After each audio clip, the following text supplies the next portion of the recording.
Friends, welcome to the next lecture. Here we are trying to learn something about what is called as the container. So the container is the host that provides services to guest applications. So the service support deposit is usually defined by some combination of user code and metadata that together follow a contract for interaction between the application and the container. So what exactly the container is? So we see that in our most of the applications we have seen that we are making use of servlet files, we are making use of JSP files, we are making use of HTML files, then also we are making use of some Java classes in the form of Java beans and so on, and all these things are working together.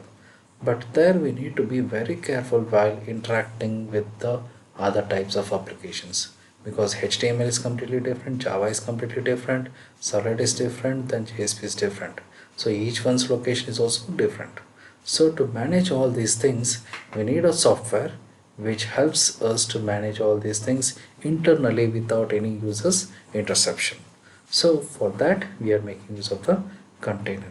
So the container is nothing but a combination of user code and the metadata. Metadata is nothing but the information about the data, and the user code and the information about the data will follow a contract for interaction between the application and the container, so that that is the container is having some set of rules and regulations to have the interaction between the application and the different APIs associated with that particular application or enterprise application.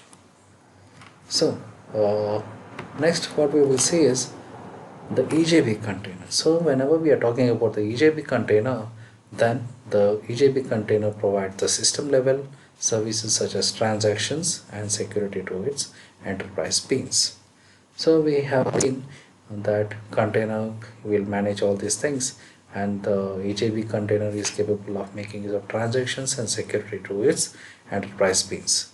So transactions in the sense it is making use of the asset properties in the form of atomicity, then consistency, integrity, and dependency injection and so on, and even it is having security, because it is we have seen in Java Bean problem when we are making use of the Java Bean class, then we are making use of some restrictions upon the properties whatever we are using inside the EJB, that is Java Bean. So what we conclude is whenever we are making use of enterprise Java beans, they are good for transactions as well as for security. So the Java bean are deployed and can be built very easily by making use of the EJB container, because whenever we are making use of the EJB container, the EJB container writes the code by itself, which is very helpful for the programmer, so that he can just concentrate upon the logic behind the program, not exactly how he will be managing about the different APIs present inside that particular enterprise application. So whatever capabilities that particular enterprise Java Beans version is having, it is written in the form of specification document. So the specification document, it is there in the form of 626 pages for EJB 3.1 specification, which is written by the JSR 318 group. So the that is 626 page document can be found within in this particular URL. So JSR 318 group is a group which has drawn some conclusions by making use of the previous versions of EJB, and by making use of those pitfalls they have created some new specifications for the EJB, and they have created the more capabilities which will be working with the EJB container. Now let us see what is exactly EJB. So whenever we are talking about the EJB, then EJB is nothing but architecture for development and deployment of component based business applications. So I have already told you what is component, and what is this SIC. SIC is standard in industrial classification. So standard industrial classification. So EJB architecture is the standard industrial classification architecture for the development and deployment of component-based business applications. So component-based in the sense I have already told you, Java works with XML, then it works with databases. It is having something called a JNDI, that is Java Naming and Directory Interfaces. It works with SMTP, that is Simple Mail Transfer Protocol. It works with HTTP, that is Hypertext Transfer Protocol, and all those things. And there are many things like JSON, JavaScript, and so on. So all those things will be directly working inside this EJB. So the EJB provides all these things.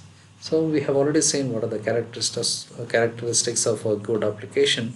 So whenever we are writing the enterprise application, it should be scalable, it should be having the capability for transactions, and it must be even secure for the multiple users. So all these features are also being provided by the EJB. So the applications whatever we are writing in EJB can be written once and they can be deployed anywhere because it supports many platforms which supports the Enterprise Java Bean specification. Or if I want to define EJB, then Enterprise Java Beans is a standard server-side component model for developing business application or distributed business application. So this is the simple definition. The above one is little bit complicated. It says everything about the EJB, but whenever we are talking it in a very simple manner, then Enterprise Java Beans is a standard server-side component model for distributed business applications. Now let us see how modules operate inside a container. Now let us see what is a container exactly looks like. So let us see, this is a container. Here we have email service, or I can say SMTP, Simple Mail Transfer Protocol is working here, and we have some image processing components here, and the user is trying to have the access to that. Let us assume that our client is trying to have the access to this particular container. Then it will be sent to the users, some authentication will be done, and what is the user is expecting from this particular application. Then if he's trying to write a mail, then he will be given this particular resource, and if he's trying to make use of some image processing concept, then he will be given this particular resource. So the user doesn't need to think about how exactly this is going to be done. This is done everything by itself in the form of a container. So when we are making use of runtime containers, how they are going to work with the physical location of a code. Now let us see. So here we are having a container called as A, and here we have the container called as B. Now let us assume that client A and client B are trying to make the request to the container A to client A and container B to client B. But we can see that there is no any interconnection between the client B and the container B. So sometimes a container also facilitates the bypassing of its particular job from this container A to container B, and whatever container B gives the output, the result will be forwarded back to the container A, and it is going back to the client B. So this is how containers try to make use of the physical location of the code. So the container is also responsible for finding out where exactly is the physical location of the code. Or let us assume that client A is making use of some request to container A, so there is direct connection, no problem.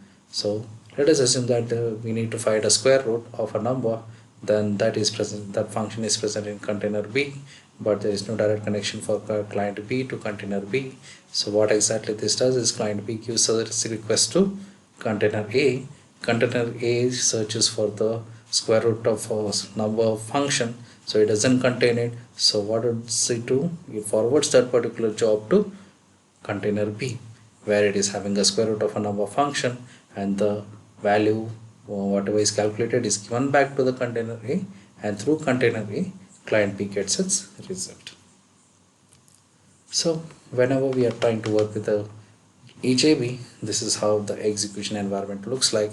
So we have a browser, that is, this is the client PC, where we have the application client container in the form of HTML browsers and so on, and JavaScripting language and so on. So whenever we are making use of this, then the client machine he is going to have the services provided by the EJB container in the form of the job request, whatever he is trying to do.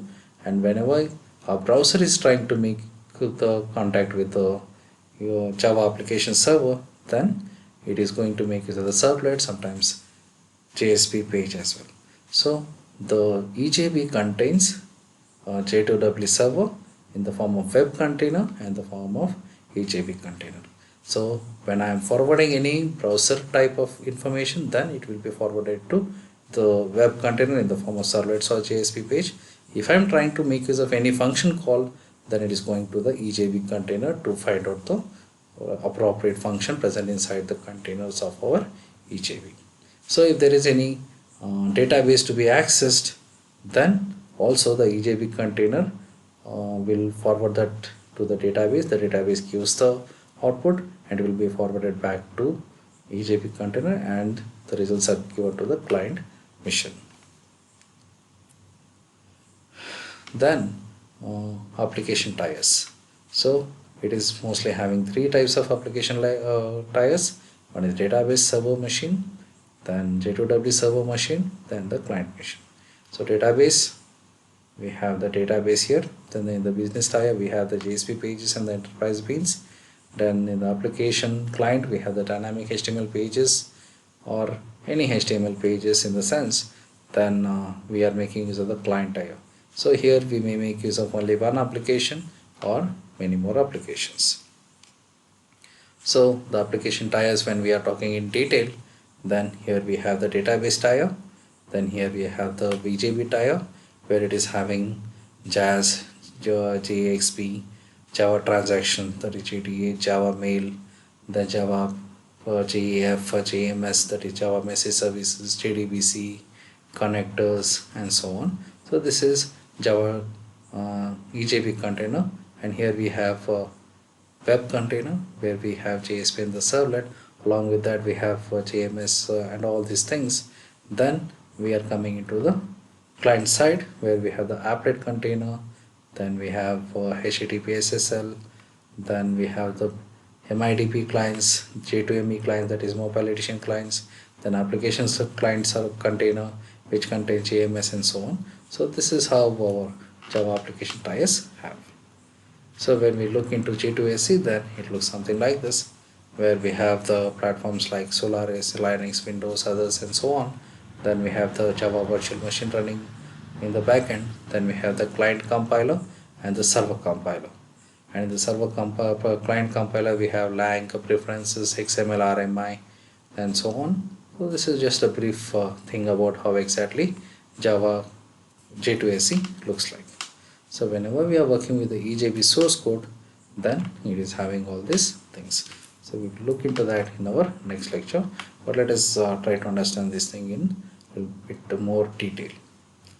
So RMI is remote method invocation, XML we know, logging. So whenever we are trying to write anything inside the server, then there must be some logging facility. So the Java debugger will be also having the logging facility. So here we can see Java compiler. So here we are seeing all these things will be compiled by the Java compiler and the web start. And here we are making use of Java debugger, which looks into the logging, collections, and util and everything. And here we are using GNDI, which is nothing but Java naming and directory interface. And here we are using Java beans and Java naming interface. Then the new input output. Then here we have the JDB, that is networking, security, locale.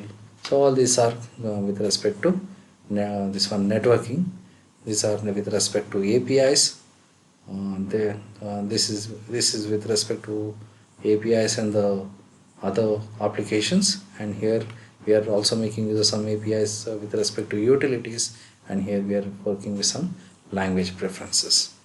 So this is Java doc, JPDA, Java debugger, compiler. So these are the development tools and APIs. These are deployment technologies. These are user interface toolkits.